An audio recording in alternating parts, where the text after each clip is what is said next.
China turns to speculating in pearls. Prices surge 10 times. Stock completely wiped out. New CCP law triggers corporate capital reduction wave. Highlights China's economic downturn. Ride-hailing secrets. Intensified internal struggle leads to reduced income. Winter endurance reduced by 70%. Peking University law professors furiously confront Beijing police. This scene goes viral. Desperate sprint. She re-emphasizes the Fengqiao experience. It's all covered in today's China Truths. China turns to speculating in pearls. Prices surge 10 times. Stock completely wiped out. Fengqiao town in Zhejiang, China, known as the hometown of pearls, contributing 73% to the global freshwater pearl output. In 2022, the town's pearl sales hit over 40 billion yuan, about $5.6 billion. Despite its small size of only 29,000 people, almost 70% of the residents work in pearl-related industries, earning it the title China's #1 pearl village. Recently, the rise of e-commerce and personal shoppers has led to some pearls prices skyrocketing by 40 to 50%. For example, a rare 18mm Australian white pearl, initially worth about 200,000 yuan, about $28,127, was driven up to 800,000 yuan, about $112,508, by speculators. Petal pearls, once 700 to 800 yuan per kilogram, have now soared above 10,000 yuan, around $1,406, per kilogram.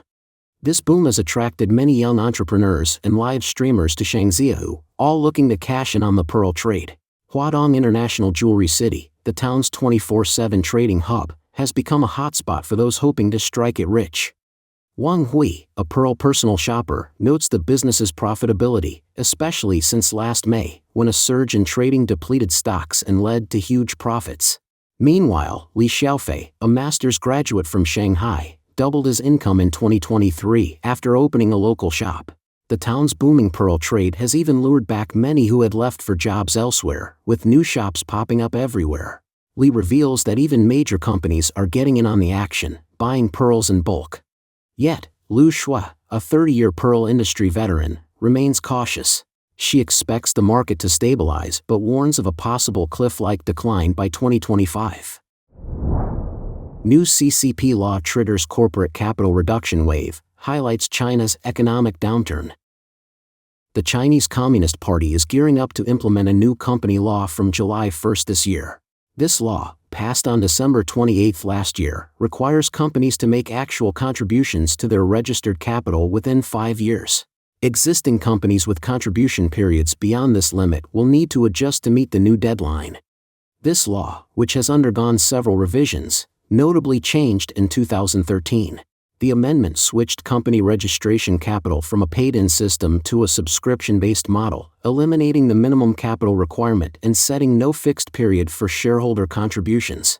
This led to issues like inflated and unrealistic capital amounts, with some companies setting their contribution periods to over 50 years and in the hundreds of billions of yuan.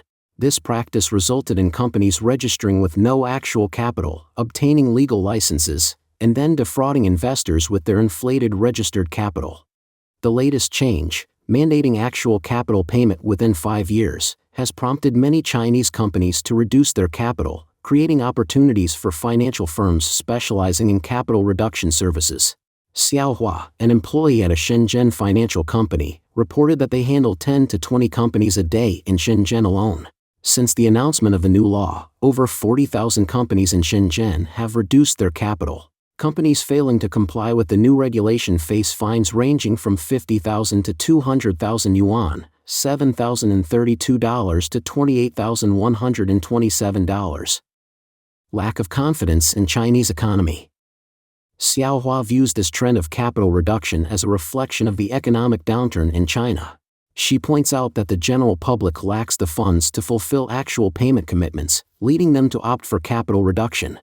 Similarly, Li Hengqing, a US-based economist, concurs with this perspective. He observes that business owners are becoming more cautious due to the decline in China's economy, leading to a loss of confidence in the future and a preference to reduce registered capital. The situation was exacerbated after 3 years of COVID-19 pandemic controls, a surge in business closures, and the collapse of China's real estate sector in 2023, causing shocks across various industries, including banking. The year 2023 was described by the Chinese public as extremely difficult. The outlook for 2024 appears even bleaker.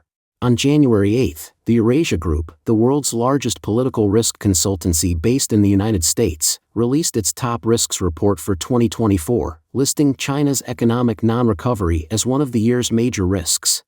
The report indicates that several factors are poised to further dampen hopes for China's economic recovery: foreign investors pulling out, Moody's downgrading its outlook, a standstill in real estate buying, stock market crashes, an unfavorable demographic setup in China, reduced advantage due to labor costs, high levels of debt, particularly at local levels, a heavy reliance on state investment to drive growth, and Western nations' efforts towards de-risking. Concurrently, Xi Jinping's consolidation of power and his approach of prioritizing security over economic growth are expected to undermine the confidence of consumers, businesses, and investors. This approach will also likely slow the government's response to economic and financial vulnerabilities, further deepening China's economic slump. Ride-hailing secrets: intensified internal struggle leads to reduced income, winter endurance reduced by 70%. Amid an economic downturn and rising unemployment, China's online ride-hailing sector has seen a surge in driver numbers. By 2023, cities like Guangzhou, Shenzhen, Jinan, Changsha, Shanghai, and Chongqing reported a glut in the market, with more drivers than needed. By November 2023, China had over 6.43 million licensed ride-hailing drivers, a 1.34 million increase from 2022.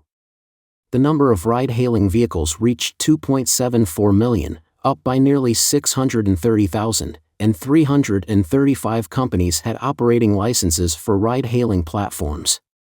Drivers, facing declining earnings due to increased platform commissions to attract customers, often express frustration and despair, questioning who really profits in this sector and noting the lack of alternative employment options. The situation is particularly challenging for drivers of new energy vehicles, like Fengqiao, who drives a BAIC model. Officially rated for 500 kilometers, its actual range is less than 400 kilometers, dropping to about 280 kilometers in winter due to battery performance issues in the cold. If the car comes with basic heating, consumes power, and experiences power loss at low temperatures, its actual driving range can drop to about 170 kilometers. Consequently, Fengqiao must charge his vehicle twice daily, especially on long trips, and sometimes resorts to battery swapping for longer journeys. Similarly, Liu Ping minimizes heater use to conserve battery life, and to keep his fingers from freezing while working in winter.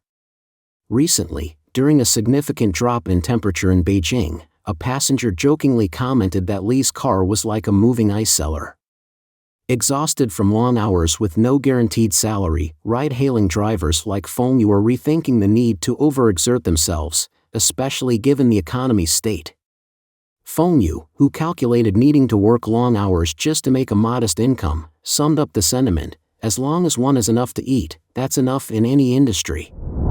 Peking University law professors furiously confront Beijing police. This scene goes viral. On January 14, a video went viral on the foreign social media X platform.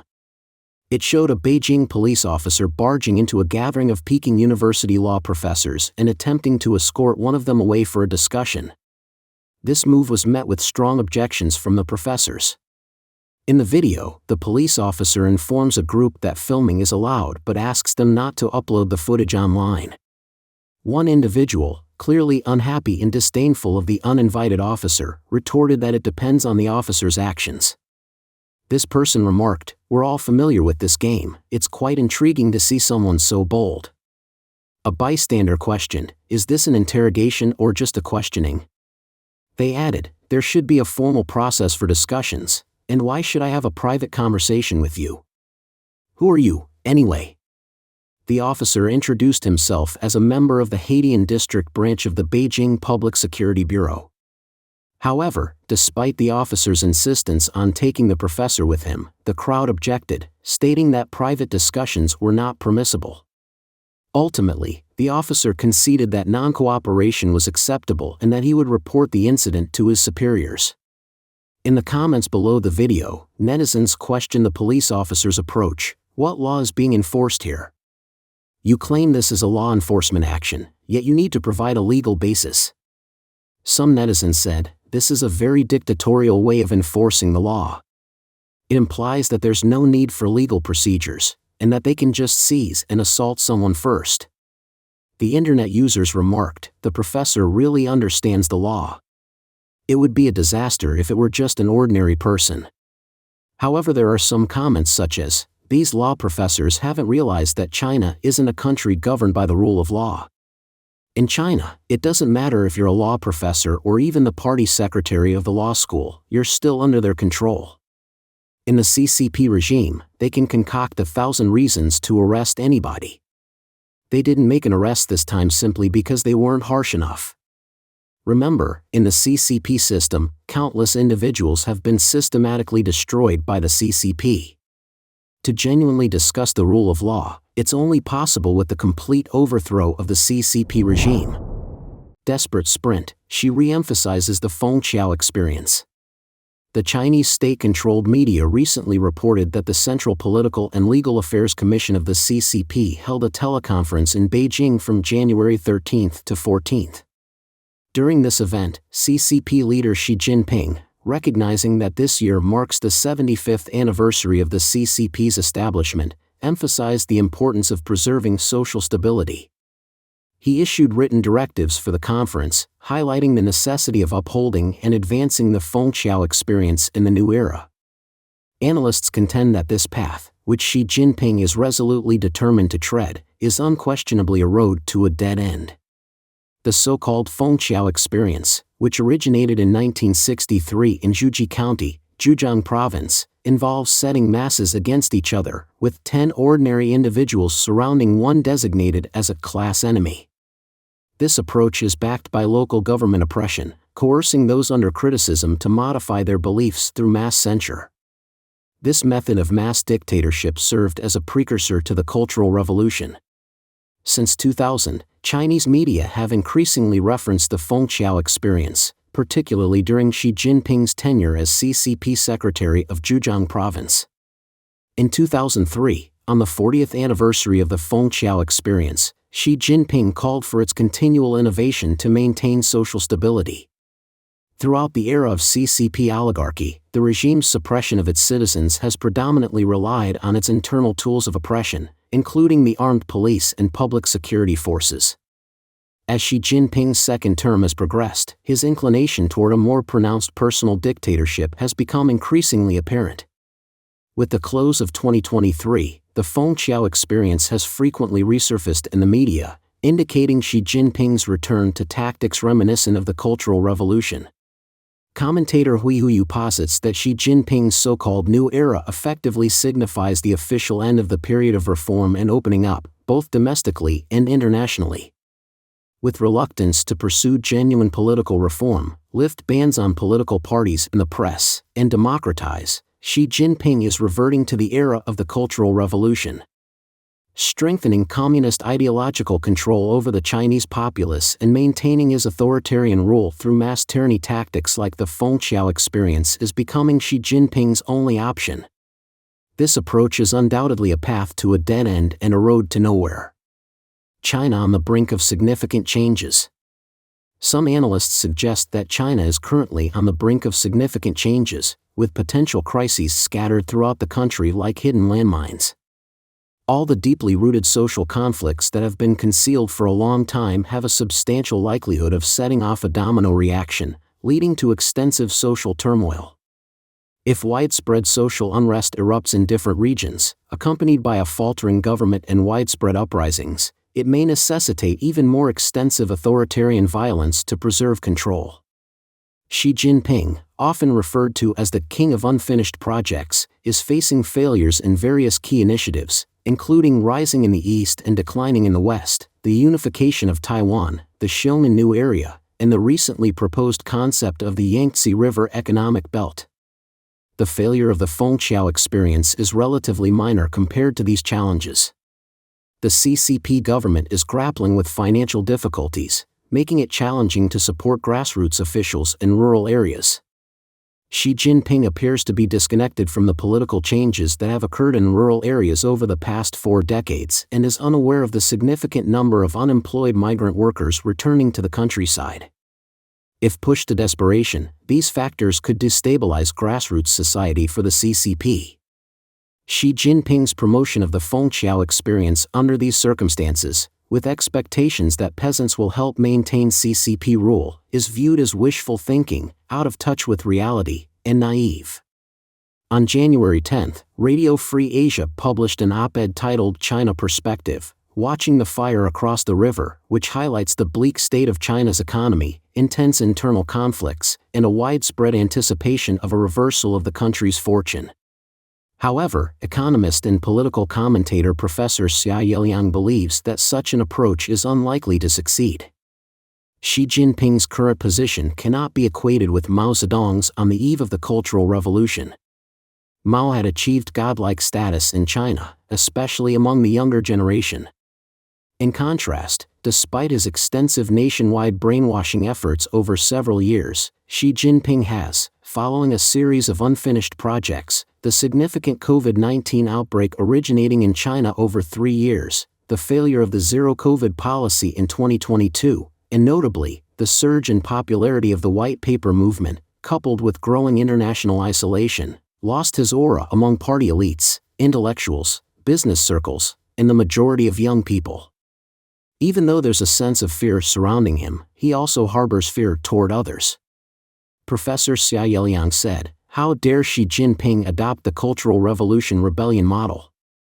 In conclusion, 2024 brings not only well-known challenges for China, such as the collapse of the real estate sector, a severe economic recession, and geopolitical pressures, but also perilous situations for Xi Jinping within the CCP, the military, and public opinion.